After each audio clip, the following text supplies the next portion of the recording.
بسم اللہ الرحمن الرحیم۔ السلام علیکم۔ آپ دیکھ رہے ہیں یوٹیوب چینل عام سی باتیں۔ صحافی نے عمران خان کو آئینہ دکھا دیا، تحریک لبیک کے خلاف یہ سب کچھ یاد نہیں آیا؟ اس ویڈیو میں ہم اسی کے متعلق بات کریں گے۔ ناظرین کرام،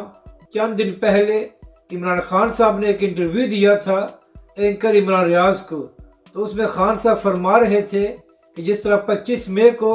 ہمارے کارکنوں پر ظلم کیا گیا، تو اس کے بعد مجھے مقبوضہ کشمیر کی یاد آ گئی کہ وہاں پر بھی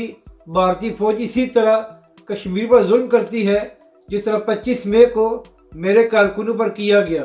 تو ناظرین کرام، اسی حوالے سے بات کرتے ہوئے ایک اور اینکر پرسن ہے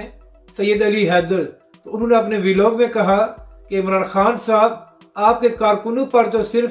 شیلنگ کی گئی ہے، جبکہ دوسری جانب آپ کی حکومت میں تحریک لبیک پاکستان کے کارکنوں پر پہلے یتیم خانہ چوک اور پھر وزیر آباد میں نہ صرف شیلنگ کی گئی بلکہ تحریک لبیک کے کارکنوں کو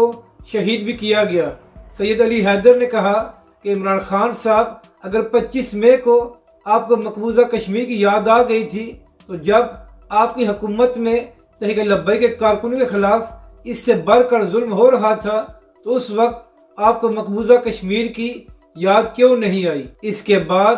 سید علی حیدر نے اینکر عمران ریاض کو مخاطب کرتے ہوئے کہا کہ صحافی کا کام ہوتا ہے کہ مہمان سے سوال کرے، ایسا نہیں ہو سکتا کہ صحافی مہمان کی ہاں میں ہاں ملائی جائے۔ سید علی حیدر نے کہا کہ عمران ریاض کا کام بنتا تھا کہ جس وقت عمران خان صاحب فرما رہے تھے کہ 25 مئی کو ہمارے کارکنوں پر ظلم کیا گیا، تو اس وقت عمران ریاض صاحب خان صاحب سے سوال کرتے کہ اگر 25 مئی کو جو کچھ آپ کے خلاف ہوا ہے وہ غلط ہے، تو پھر جو کچھ آپ کی حکومت میں تحریک لبیک پاکستان کے کارکنوں کے خلاف کیا گیا اور جس طرح علامہ سعد حسین رضوی کو بلا وجہ گرفتار کیا گیا، کیا وہ ٹھیک تھا؟ سید علی حیدر نے کہا کہ عمران خان صاحب، اگر 25 مئی کو آپ کے کارکنوں پر ہونے والا ظلم غلط تھا، تو پھر جو کچھ آپ کی حکومت تحریک لبیک کے ساتھ کرتی رہی ہے وہ کس طرح ٹھیک تھا؟